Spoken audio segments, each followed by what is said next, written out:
God all the glory. Hallelujah. I want you to turn to your neighbor and tell your neighbor, you are blessed this morning in Jesus' name. Hallelujah. We want to give God all the glory. We want to give God all the praise. And I believe we are going to be blessed in a very big way. And our lives will never be the same again in Jesus' mighty name. Praise the name of the Lord. I also want to welcome all our viewers back at home, wherever you are. Those of us who are watching us from different places, may God bless you. And even I pray that this word may bless us today, that this word may refresh you in Jesus' mighty name. Praise the name of the Lord. Now, today I want to talk on a very interesting topic that I believe that this topic, God will use it to bless us in a very powerful way. And I want to talk about two important people who can command our doors to open. Praise the name of the Lord. Can you turn to your neighbor and tell your neighbor, there are two important people who can command our doors to open. Oh, praise the name of the Lord. I want to talk about two important people that can command our doors to open. But unfortunately, most of the times, we ignore these two types of people who can command our doors to open. Praise the name of the Lord. And I pray that today, as I talk to us about these two important people, that the Lord will shed light in our heart. The Lord will speak to us. The Lord will minister to us in Jesus' mighty name. When the Lord was preparing this word, when the Lord dropped this word in my heart, I was encouraged and so excited to know about these two people. They are people that we are always with them, and they are people we kind of tend to ignore, but they are very, very, very, very important. Two important people who can command our doors to open.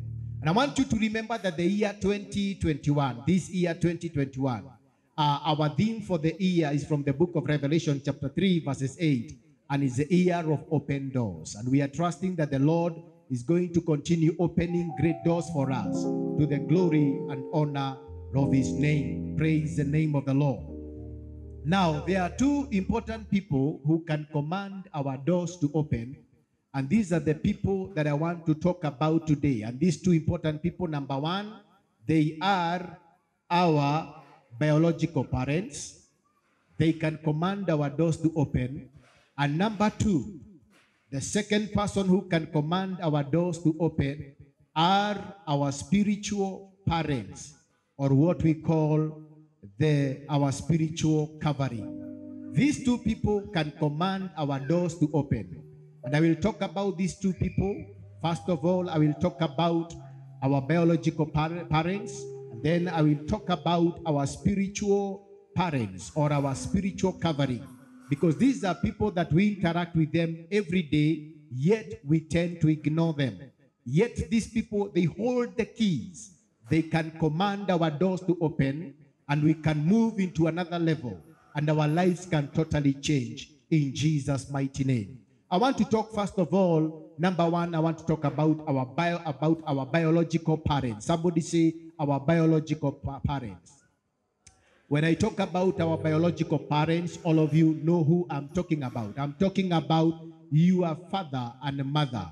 Some of us, we may be having one parent, or we may be having two parents. So when I talk about our biological parents, I want you to just understand me, because you could be talking, you could be having one parent who is alive, or two of them, both of them could be alive. So I'm talking about our biological parents. They can command our doors to open.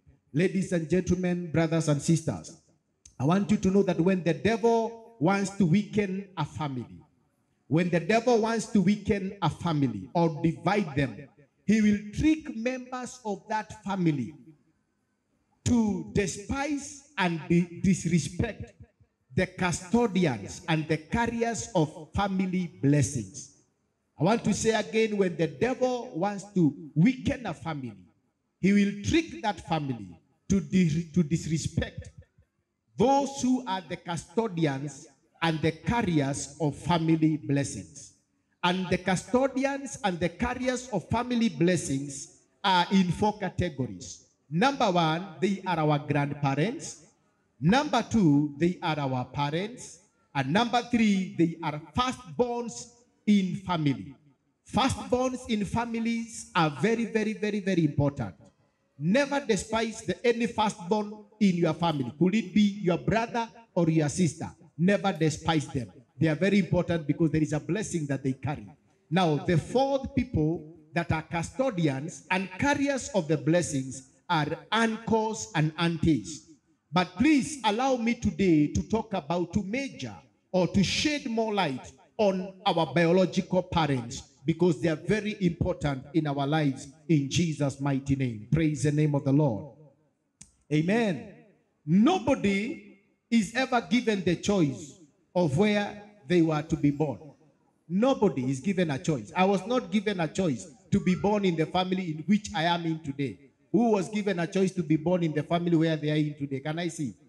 I want to see whether people are lying so that we deliver you right now. Nobody had a choice. Nobody had a choice onto which family they will be born. And out of the wisdom of God, we were born in the family where we are today. And out of the wisdom of God, we found ourselves with the biological parents that we have today. Praise the name of the Lord. There is a scripture that is very, very familiar with most of us, and that is in the book of Ephesians chapter 6, from verses 1 to verses 3. The book of Ephesians chapter 6, from verses 1 to verses 3. A very familiar scripture, a scripture that we read when we were growing up in Sunday school. It was a very common scripture, a very common verses, and I trust God and I believe God that these verses are going to bless us again as we revisit these scriptures, that they may freshen something in us in Jesus' mighty name. Ephesians chapter 6 from verses 1 to 3. This is what the Bible says. And the Bible says, children, obey your parents in the Lord, for this is right.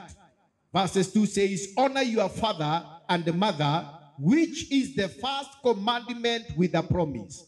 Verses 3 says, so that it may go well with you, and that you may enjoy long life on the earth. Praise the name of the Lord. Now the Bible talks about honoring our father and mother being the first commandment with a promise. Hallelujah. There are many commandments that we have been given, but it is very interesting that this commandment of honoring our father and mother is a commandment that is attached with a promise on it. Praise the name of the Lord. Hallelujah. And it is good for me to give a definitions. I love giving definitions because people just use words, but they don't have an in-depth meaning of the words that they use. Now, the Bible says, honor your father and mother. That is the only a command that has got a blessing in it. And then here comes the word honor. What is honor? And I feel it is important for me to bring out this definition of what is honor. Now, honor is to treat someone with admiration or respect. Praise the name of the Lord. Honor is treating someone with admiration and respect. So when I say that I'm honoring you, in other words, I'm saying I'm treating you with a lot of admiration and with a lot of respect. Praise the name of the Lord. So when we are told to honor our parents, we are told to treat them with a lot of admiration and respect. Praise the name of the Lord. Now, another meaning of the word honor is to give special recognition. So when we are told to honor our parents, we are told to give them special recognition. And it's unfortunately that many of us are listening to me this morning, and we have not been able to treat our parents with a lot of recognition. It's unfortunate that most of us who are listening to me this morning, you will agree with me that we have not been able to treat our parents with admiration and respect. And I thank God that this word has come to us this time and this season, because there is a shift that God wants to bring in our lives through these people that we have ignored for a long time. I pray that God may help us, that we may never ignore them anymore, that we may never ignore them again in Jesus' name. What is honor? Honor is listening and obeying someone's wishes. So when you say that I am honoring my father, when you say I'm honoring my mother, when you say I'm honoring my biological parents, in other words, you are saying you are listening and obeying their wishes. Praise the name of the Lord. So that is how important it is for us to understand the meaning of the word honor. Amen. So God is expecting us to treat our parents with honor. God is expecting us to treat our parents with admiration and respect. Somebody say admiration and respect. God is expecting us to respect our parents. God is expecting us to honor the desires, the wishes of our parents, because that is what honor is all about. Hallelujah. Glory be to God. Turn to your neighbor and tell your neighbor, that's how important honor is. So already some of us, as you listen to me right now, there are some of you who can now gauge yourself. You know where you are right now. Right now, some of you can gauge yourself. You can tell me where you are. You can tell whether you have been honoring your parents. You can tell whether you have been dishonoring them by just the definitions that I've given. Praise the name of the Lord. Now, the Bible says that when we do the honoring that I've just talked about right now, when we honor our parents, the Bible says when we honor our parents, we shall reap the following blessings. Because this is the only promise command that has a blessing, that has a promise attached to it. Number one, the Bible says, it shall go well with us. Tell your neighbor, it shall go well with us. It shall go well with us. When the Bible says that it shall go well with us, that means that things will move well for us. Things will begin happening for us. Yani mambo itaanza kutendeka katika ulimwengu wetu wa mwili. Things will begin happening for us. Things shall go well with us. If you are in business, your business will go well. Everything will go well with you. If you are in ministry, everything will go well with you. If you are pursuing higher education like some of us are doing right now, you will experience everything will go well with you. Praise the name of the Lord. If you are raising your children, everything will go well with you. The Bible says, honor your father and mother. When we honor our parents, the Bible says everything. The Bible says that everything will go well with us. So this is one of the blessings that we shall reap. We will reap the blessings of everything going well with us. Are you struggling where you are? Could it be that things are not going well with you? Maybe you have not done what needs to be done. You have not honored your parents. You have not honored your father. You have not honored your mother. And you know the opposite of honor is disrespect. Maybe you are dishonoring. You have dishonored them. But when we honor them, God has promised that everything shall go well with us. Somebody lift up your hands and say, everything shall go well with me. By the entrance of this word. By the entrance of this revelation. Somebody come on, somebody come on, somebody say, everything shall go well with me from today. I'm not hearing you. Somebody say that everything shall go well with me from today. By the entrance of this word. In Jesus' name. The number two blessing that we shall experience when we honor our parents, when we honor our parents, our father and our mother, whether your mother is alive or both of them are alive, when we honor our parents, the second promise that God has said is that we shall also enjoy long life on earth. We shall enjoy long life on earth. The reason why many people die before their time, and you will agree with me that we are living in a generation whereby we are living in a time, we are living in an era whereby the rate of the people who are dying are young people. The old are burying the young instead of the young people burying the old. Could be there is something wrong somewhere, that this generation of young people we have not been taught on how to honor our parents. Because the Bible says, and let me tell you, ladies and gentlemen, and I've said it again and again, that God is not a man that he may lie. Remember, we are talking of one of the commandments. one out of the 10 commandments. We are talking about one of the commandments that say, honor your father and mother, so that it shall go well with you, and that you shall live, you shall enjoy a long life on earth.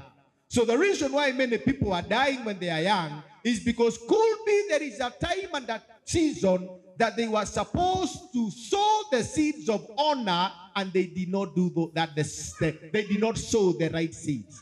Praise the name of the Lord. Hallelujah. I want to tell you, brothers and sisters, ladies and gentlemen, even those of you who are watching us from home, never allow your relationship and that of your biological parents to weaken. Am I talking to somebody? Never allow your relationship and that of your biological parents to weaken. There are many things that will come along the way that will permit your relationship and that of your biological parents to weaken. Many things will come along the way. There are many reasons. There are many things that will creep up as you continue living with your biological parents. Things and reasons and excuses that permit your relationship and that of your biological parents to weaken up.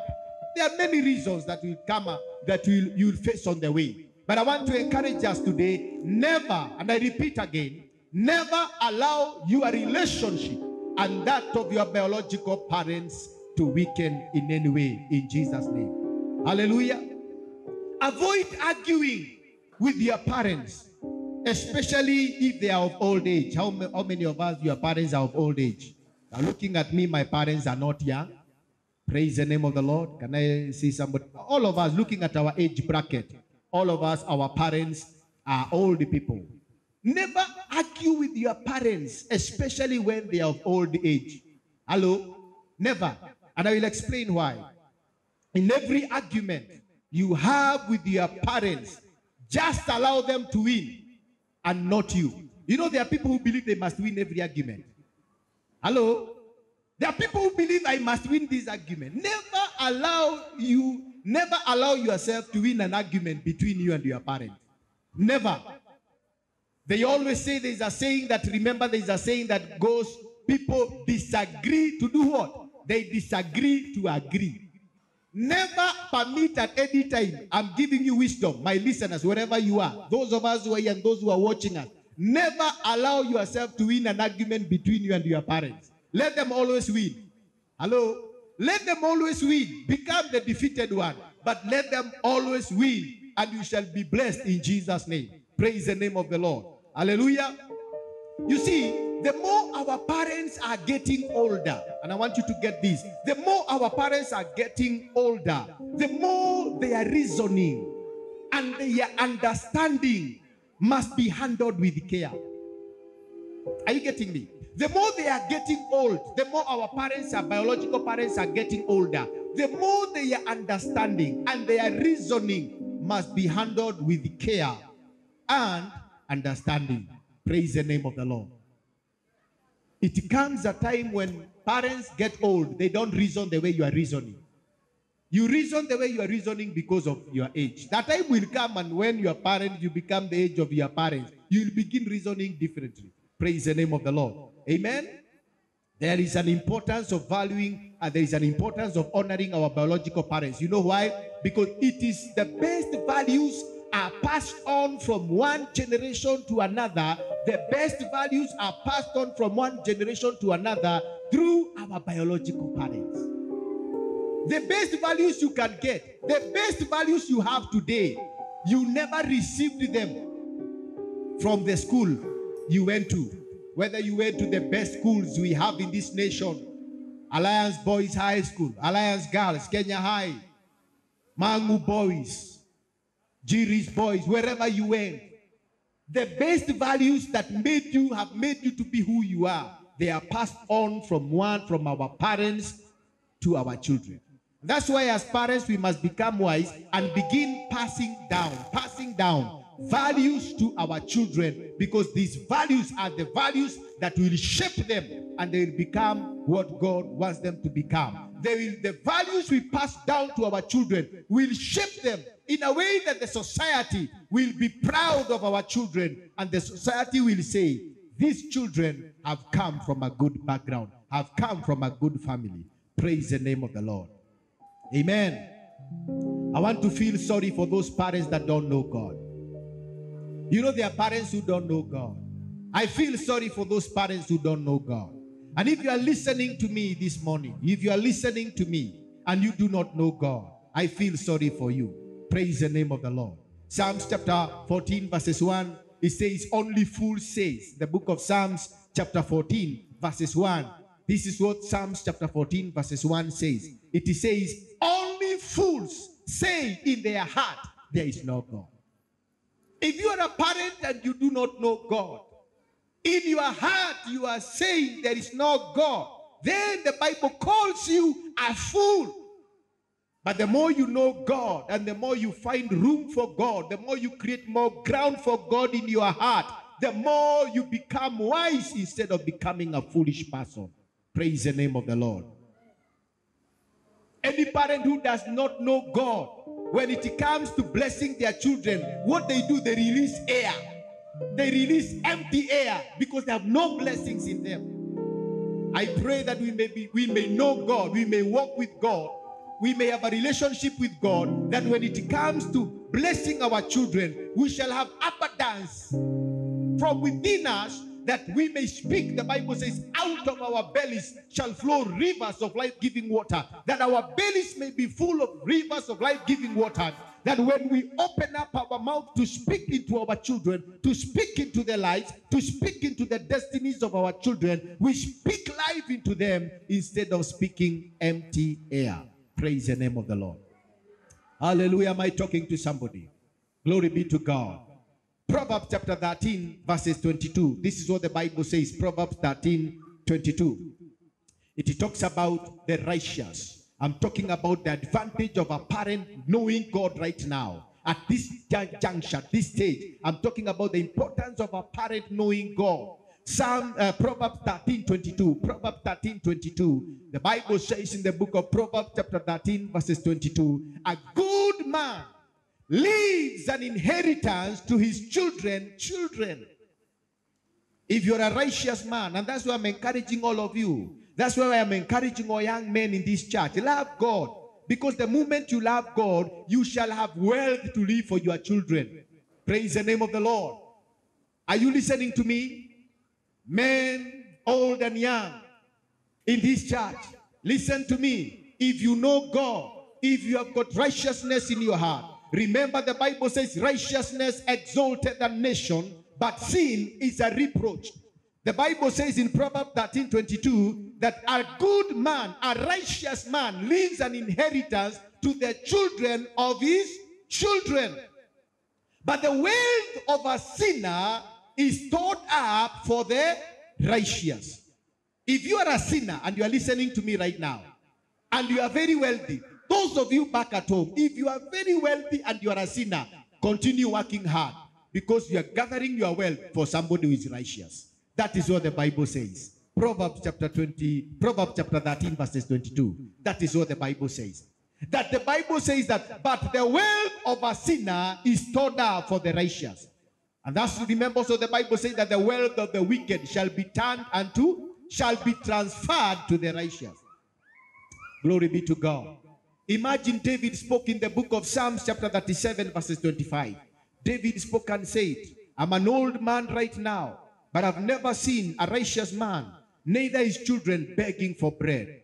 My God, I will never beg for bread, and I've never begged for bread. I will become a lender, the Bible says in the book of Deuteronomy. I will become a lender unto nations and not a borrower. Praise the name of the Lord. Because I serve a covenant-keeping God. My children will never beg for bread. You will never see me. And I thank God as I continue walking in righteousness. You will never see me knocking at the door of your house asking you for bread. God forbid. David spoke and said, I was young and now I am old. Oh, hallelujah. Yet I have never seen the righteous forsaken or their children begging for bread. Hello, do I have righteous people in the house? Oh, can I hear? Do we have righteous people in the house? We shall not beg for bread. Begging for bread is not our portion. My God, Rabo Sakabagande. We shall not beg for bread. In Jesus' mighty name. Hallelujah. I want to say that our parents, our biological parents, they have the grace to speak into our lives and lift us into new dimensions. They have that authority.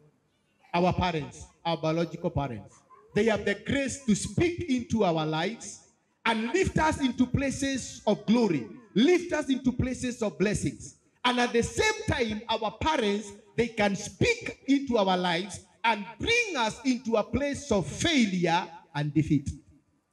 And I'm going to give some few examples in the Bible, because somebody may ask, how is it that our parent can speak into our life and take us into another level? And how is it that our parents can speak into our lives?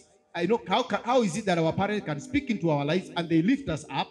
And how is it that our parents can speak into our lives and bring us down into a state of failure and defeat? I'm going to show I'm going to take us through some of the examples in the Bible, and I believe we are going to be blessed in Jesus' name. I believe all of us are familiar with the story of Jabez.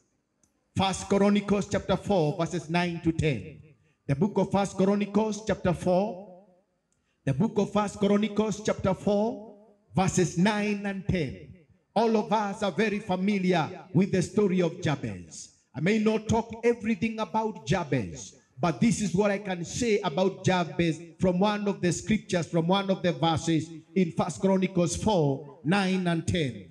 The Bible talks of Jabez, who was more honorable than his brothers. Yet he lived a life of pain because his biological mother introduced him to pain by just uttering careless words.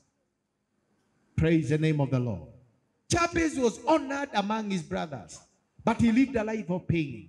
You know why he lived a life of pain? Because the mother uttered words into his life carelessly.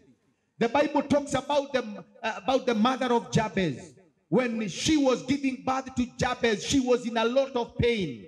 And she just uttered words and called Jabez in Hebrew, which means pain. In Hebrew, the Israelites, the Hebrews never gave people names without a reason. One time I talked about the power of a name, that in your name carries your character, your name carries your destiny. And you talked about somebody we are talking about right now. I talked about Jabez. Jabez lived a life of pain, yet he was more honorable among his brothers because the mother carelessly uttered words. Praise the name of the Lord. Genesis chapter 35 verses 18. Another good example. Genesis chapter 35 verses 18 is another very good example. And I believe as we continue listening to this teaching that our lives will never be the same again. I pray that this information will bring transformation in your life. Some time back I told you we suffer, not because there are so many devils that are pursuing us. Sometimes back I said we suffer and go through a lot of hardship, not because that our heavens are closed, but it is because we lack information that is able to take us into our next dimension, into our next platform of glory and success, in Jesus' name. Genesis chapter 35 verses 18, it talks about Rachel. The Bible says Rachel was about to die. And I don't know what is wrong with women. Women, we need to discuss with you sometime later on. You women. We have talked about Jabez. The mother called him Jabez because she was giving birth with a lot of pain. And I think something normally happens during the labor, in the labor ward. I've been in the labor ward with my wife. She has never gone to the labor ward. Nobody has ever taken my wife to the labor ward. I've always been there for her. And all the 3 children God has blessed us with. And I know the challenges that women go through in the labor ward. And I'm trying to capture this experience.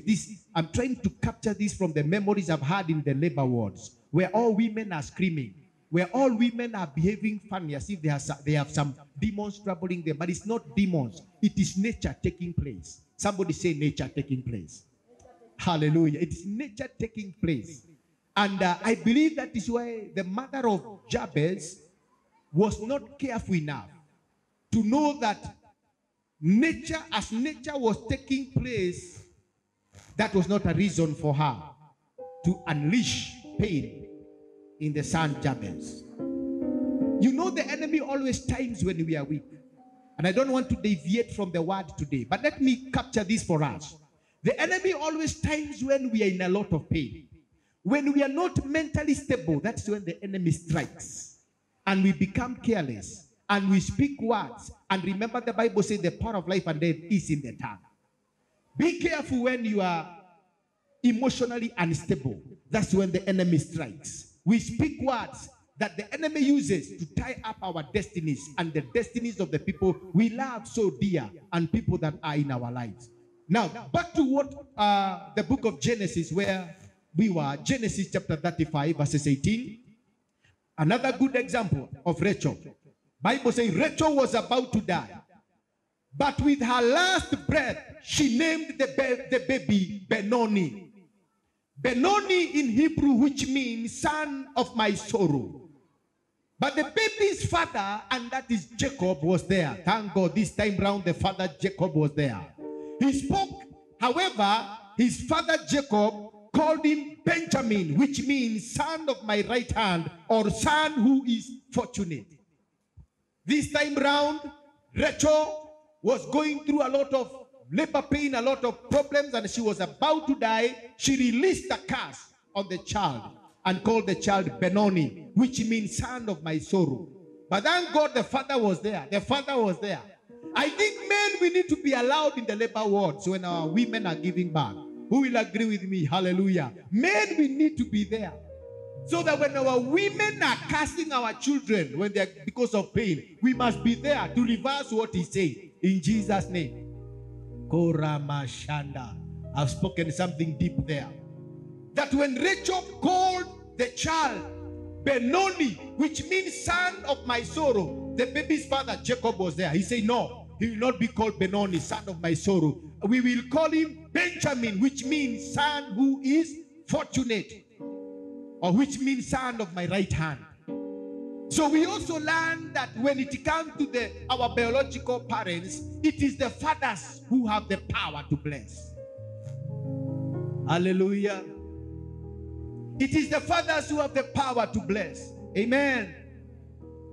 We learn from this that the authority, the voice of the fathers, our biological fathers, supersedes the voice of our biological mothers. That's what we learn. That when my father speaks a word, when my father speaks a word, his word supersedes the words of my mother. Hallelujah. Fathers, let's keep on blessing our children. Many times I call and I lay hands on my children. I bless them. I speak into their lives. I speak greatness into their lives. Hallelujah. God has ordained fathers to bless. You go and read the book of Genesis chapter 49. Joseph blessing his 12 sons. He blessed them. He began with Reuben. He went to Judah, all of them. There is a different word that he spoke for every child. For every child. He never blessed one child the same with the other. He uttered words because it is the role of us biological fathers to speak blessings into our children. In the name of Jesus. Praise the name of the Lord. Hallelujah. I want to encourage every parent who is listening to me today. I am encouraging every parent. Please be choosy with your words. Be very choosy and sensitive with your words. Turn to the parent next to you, because I see we have so many parents in our congregation. Turn to your neighbor. Tell the parent next to you, be careful, be choosy, be sensitive with your words. Yes, be choosy, be sensitive with your words. Hallelujah. When dealing with our children, let us be choosy. Let us be sensitive with the words that we utter. Because the power of life and death, is in the tongue. Let us be choosy. Hot-tempered parents. Am I talking to hot-tempered parents? Are you a hot-tempered parent? You know, there are parents who are very hot-tempered. And they can easily be used by the devil. Yes. They can easily be used by the devil to completely destroy the destinies of their children. Ask your neighbor, are you a hot-tempered person? Are you a hot-tempered parent? Hey, turn to your neighbor. I see some of you are looking down. Please don't look down. Look up. Look at your neighbor. Tell your neighbor, you must be very careful. Deal with the anger. Deal with the anger.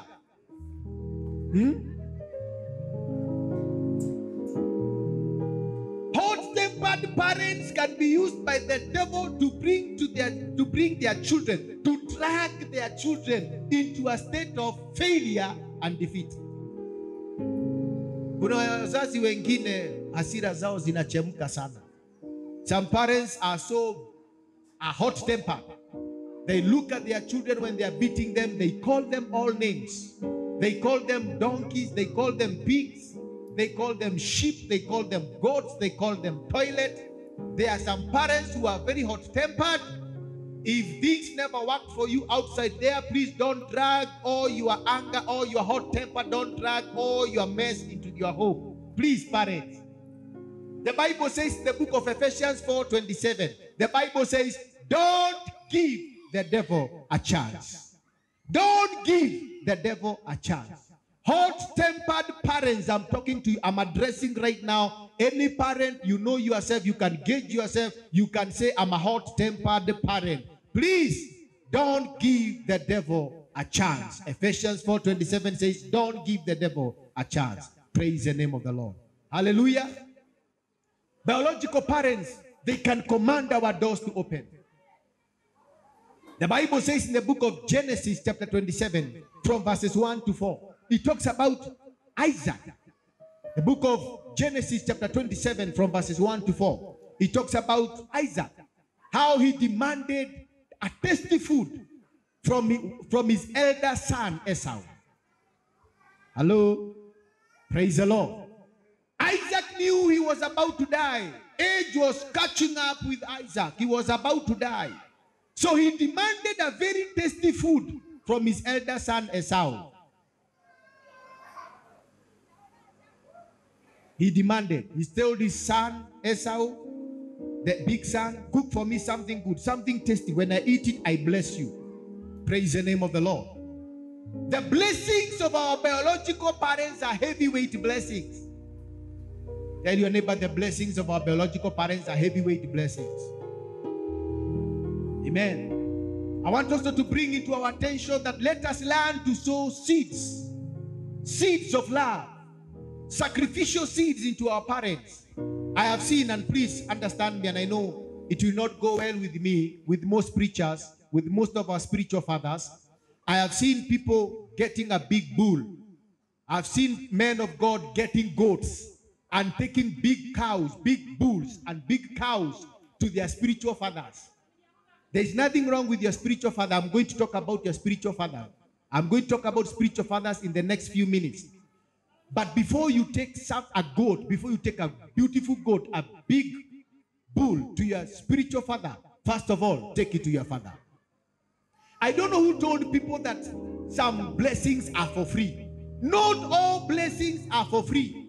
There are some blessings that will demand me and you to release something for them to come into our lives. And that is what was happening between Isaac and his son Esau. But Esau was not keen enough to know that there was a transfer of blessing that was about to take place. Because some people don't walk in discernment. Some people are not sensitive enough to know that it's their season and their time of their visitation. Praise the name of the Lord. Amen. Not all blessings are for free. Some blessings you have to labor for them. Tell your neighbors, some blessings you have to labor for them. Tell your neighbors, not all blessings are for free. Not all blessings are for free. Some blessings you have to labor for them to receive them. If all blessings were for free, then all of us will just be relaxing. We just make sure we purchase a good chair and we wait for that chair. We wait on that chair just, waiting for blessings to come our way. Not all blessings are for free. Blessings, some of our important big blessings, they have to be labored for in Jesus' name. Hallelujah. There are some parental blessings that were meant for you, but they were stolen without you knowing, or they are stolen without you knowing. There are some blessings, parental blessings, some parental blessings. There are some blessings from our biological parents that were meant for us, but they are stolen on the way without us knowing. Especially if I get a call from my father. and I listen to the way he's talking. Or if my dad and my father, thank God, God has given me a good father who doesn't even call asking for anything. Funny enough, my parents, they don't ask anything from me. It's very interesting. But you see, if they were to ask for anything from me, I need to move very fast and release it. Because it could be this episode of Isaac and Esau repeating itself in my life.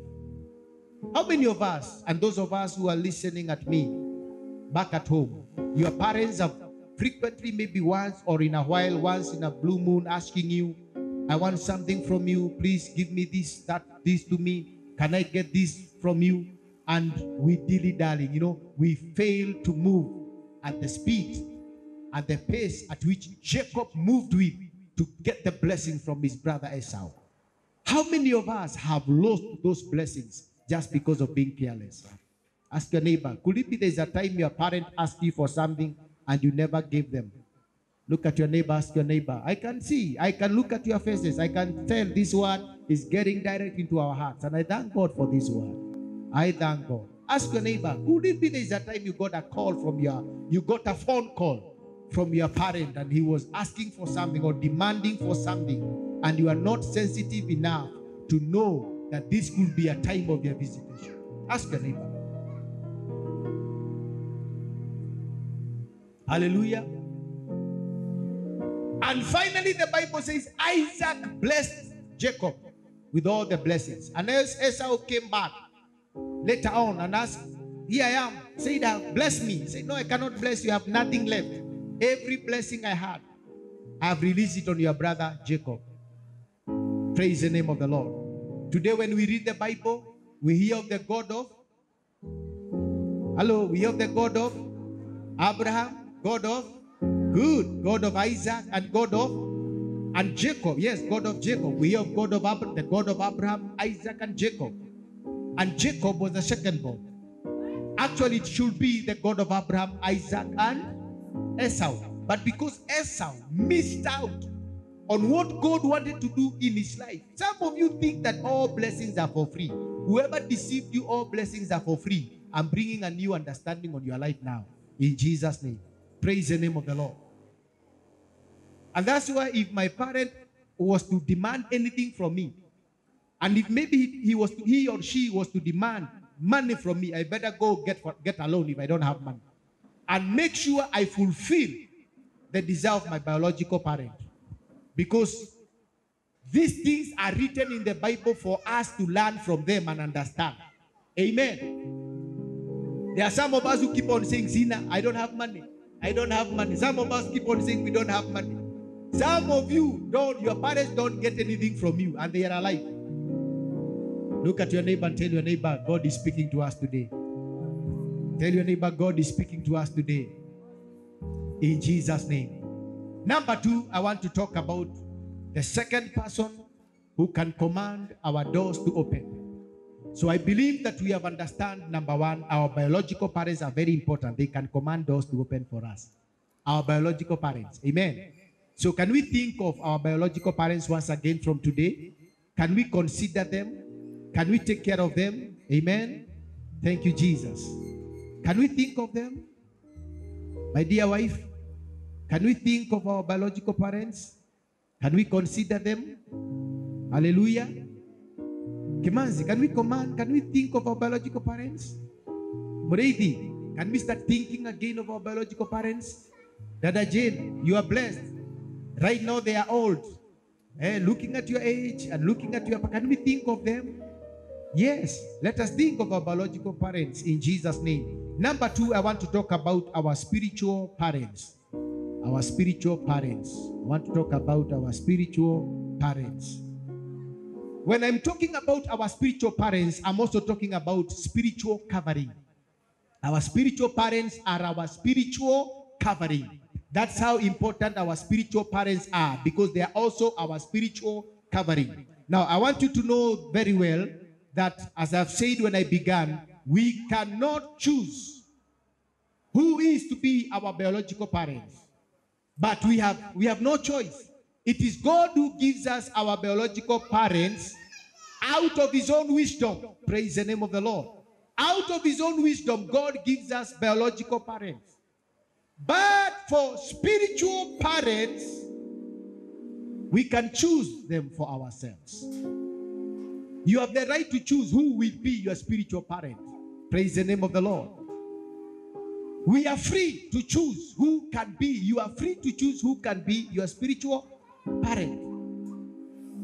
By prayer, by seeking God and walking in discernment, you can tell, yes, this person qualifies to be my spiritual parent. Praise the name of the Lord. Amen.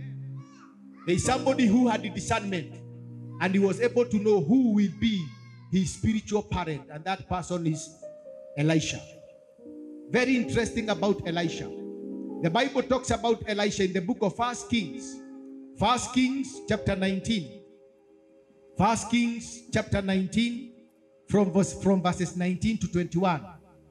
You can write it down and you can go and study that on your free time, and God will bless you. 1 Kings chapter 19 from verses 19 to 21. It talks about how Elisha met with Elijah. And when Elisha met with Elijah, Elisha knew that he was to follow this man by the name Elijah. He did that by discernment. You discern and you're able to know who can be your spiritual parent. Praise the name of the Lord. Amen. The things of the Spirit are not guessed. And I've said that many times. The things of the Spirit are not guessed. They are discerned. Don't guess things. Discern them. Walk in discernment. Stop guessing things. The days of guessing things are over. We walk in discernment. And that's why God has also given us the gift of the Holy Spirit. And one of the gifts of the Holy Spirit is the gift of discernment. Even John the Baptist, when he saw Jesus, he said, "Here comes the Lamb of God who takes away the sins of the universe." We must walk in discernment. Praise the name of the Lord.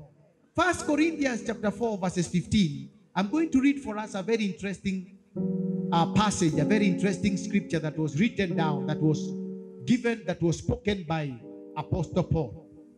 1 Corinthians chapter 4 verses 15. This is what Apostle Paul spoke and said.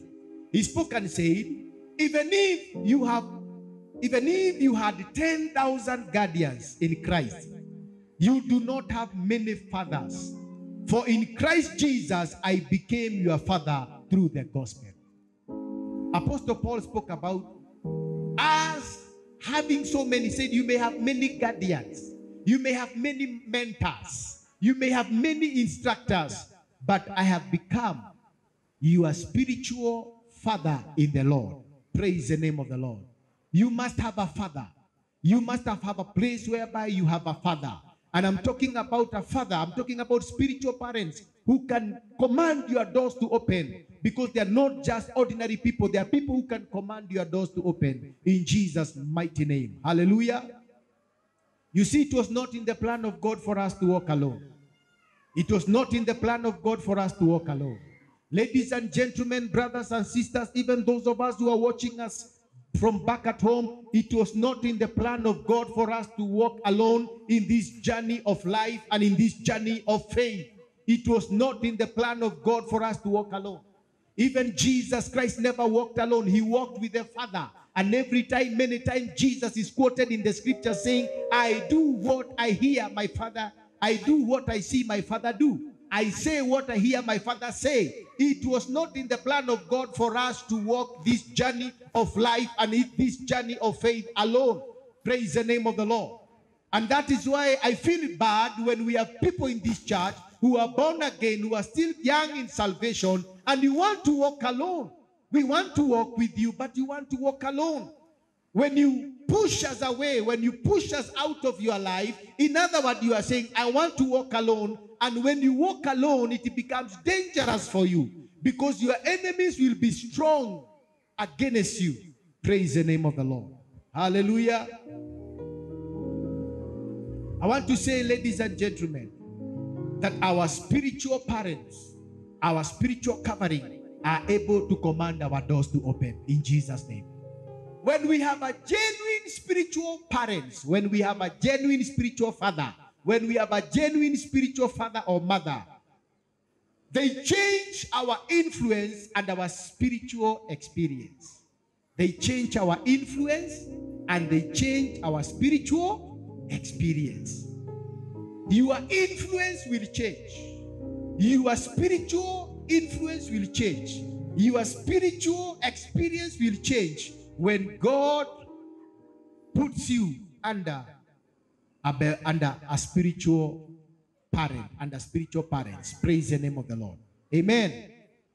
When you're in the hands of a genuine spiritual parents, they will care for you. They will rebuke you as if you are one of their own biological children. Praise the name of the Lord. And that's why some of us, we care for you, we rebuke you. You know, we care for you, we rebuke you. You know, we instruct you because we are there as your spiritual parents. Praise the name of the Lord. Amen. Thank God. Tell your neighbor, my life will never be the same again. Ask your neighbor, do you have a spiritual parent? Do you have? Tell your neighbor, your biological parents are good, but your spiritual parents are good. They can command your doors to open in Jesus' name. Some of us, when God put us under our spiritual parents, we were so confused. We were like dry bones. But they prophesied into our lives until we got muscles and sinews, until they prophesied the breath of God in us, until we came back to life. Praise the name of the Lord. Hallelujah. Spiritual parents are very important. And that's why most of you came here. When I look at most of you, the way you came here is not the way you are now. We have prophesied over your life. We have spoken into your life. We have cared for you. We have continued rebuking you. We have continued instructing you. We have cared for you as if you are our own biological children. That is the work and the responsibility of a spiritual parent. Praise the name of the Lord. Amen. God had planned that grace. Yes, God is the giver of grace. Amen. Can you tell your neighbor, God is the giver of grace? God is the giver of grace. But God in his own wisdom has planned that grace may be received from your spiritual covering, from your spiritual parent to your life. Amen. Though God is the giver of grace, the methodology of God is that grace may flow from our spiritual parents into our lives. Amen. That's how grace flows. Grace flows from our spiritual parents into our lives. That is the methodology of God. As a spiritual parent, we release grace. As a spiritual parent, grace was, through our spiritual parents, grace was released upon us. Grace was imparted in our lives. That is how grace is released. And I pray that God may help you to be under a good spiritual father, a good spiritual parent, a good spiritual mother who is not stingy with their blessings. There are people who can be so stingy with their blessings that they refuse to release blessings. I pray that they will not be stingy in Jesus' name. I pray, and those of us who are listening at us back from home, I pray and I trust God you are not under a stingy spiritual covering. I trust God that you are under covering, under a spiritual parent who is willing to release blessings upon your life without being stingy at all. In Jesus' name. Praise the name of the Lord. Hallelujah. The methodology of God is that when I am ministering like the way I've been ministering to you, preaching to you, teaching you the word of the Lord, that I may release grace. Grace may flow from my life into your life. And that's why you see those people who have been consistent in coming to church, consistent in the matters of the church. Look at them. They are very different. God has blessed them. They are in a new level. They are so different because grace has flowed into their lives. Praise the name of the Lord. Hallelujah. We are talking about the spiritual covering of our spiritual parents. Praise the name of the Lord. Amen. And that's why we need to foster a good relationship with our spiritual parents. Amen. Never allow anything also to come between you and your spiritual parent. Foster a good relationship. Develop a good relationship with your spiritual parent.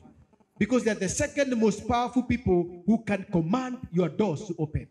They can command blessings into your life. Glory be to God. Amen. Hallelujah.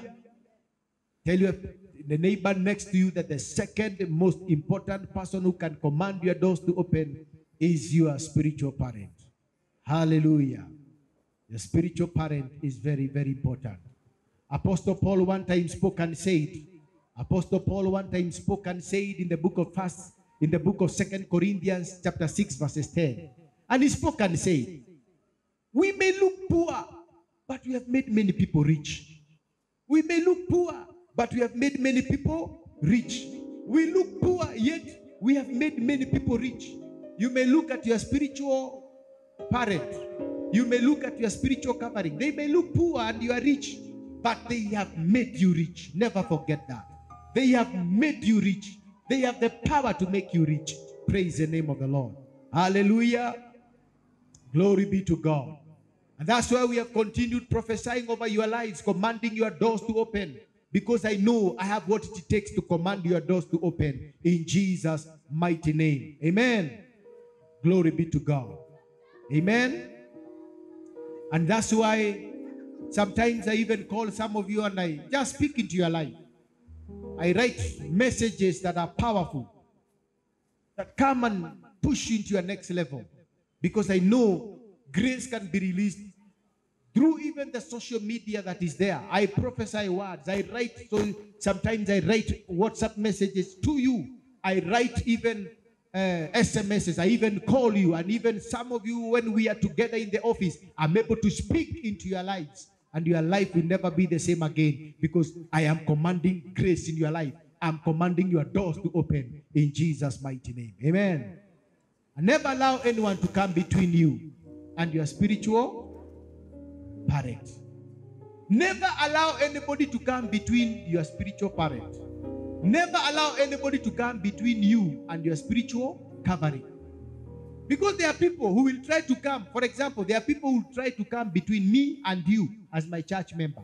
People will try to come between me and you as my church member, as my spiritual sons and daughters. Never allow anybody to come between me and you. That relationship must be defended. You must defend the relationship I have between me and you. Because God works through relationships. And through relationships, God commands blessings. Praise the name of the Lord. Hallelujah. I want us to lift up our hands. Come on, let's stand on our feet. Thank you, Jesus. Thank you, Jesus. Lift up your hands to the Lord. Talk to God right now. Oh, Rabashanda Rabaganda. Two important people who can command our doors to open. Oh, Rabashanda Rabaganda Rabba. Roboriantara Baba Boriantara Babu Sheketere Beanda. Roboriantara Baba Boriantara Rabaganda. Oh, Rababara Babu Shandara Rabaganda. Oh, Ria Kabara Baburiantara Rabashanda. Oh, Ria Makanda Rabariantaria Karabakuri Mazikari Rabaganda. Oh, Riabasara Bakantarina Magando Robori Baba Babuzai. Oh, Rabia Babushia Baganda Basataya Bakata. Oh, Riamazaka Baganda Basia Bakata Bariantari Babuzika. Oh, Zabahande Rebeshia Labahanda. Oh, Rabi Mashanda Rabazira Bahande Rekeriantalaba. Oh, Rabbi Mazika Barabo Sotorina Mazika Rababayanda. There are some of us whose relationship with our parents, some of us, you are listening to me, some of us, our relationship with our biological parents has not been a good one. And some of us, our relationship with our spiritual covering, our spiritual parents has not been good. It has not been a good one. It has been a weakened one. It has been a shaky one. I want you right now to pray, and I want you right now to go before God. There are some of you today, you are going to go looking for your biological parents. Never allow your relationship with your biological parents to weaken. They have what it takes to command your doors to open in Jesus' name. They can speak into your life and you can never be the same again. They can speak into your lives and you can never be the same again. The Bible says, honor your father and mother so that all may go well with you, and that your ears hear not, your ears may be added unto you. In the mighty name of Jesus. I want somebody to pray right now. Oh yes, in Jesus' name, in Jesus' name. There are some of us who have been so careless with our spiritual covering, careless with our spiritual parents, so careless, and we have been and that has been the plan of the enemy, so that you may be disconnected from the source of grace, so that you may be disconnected from the source of grace, because God knows through your spiritual covering, God knows through your spiritual covering, through your spiritual parents, grace will flow in your life. The grace to sustain you, the grace to strengthen you. I want us to talk to God right now in the name of Jesus. My God, we give you praise. My God, we give you praise. We honor these two people that we have ignored in our lives. We honor and cherish and celebrate these two people we have ignored in our lives. Our biological parents and our spiritual parents, our spiritual covering. In the mighty name of Jesus. Shandere baba baba zika. Rika baganda rabo shandara baganda. Rebabo shandara baganda rabo sheketerebe.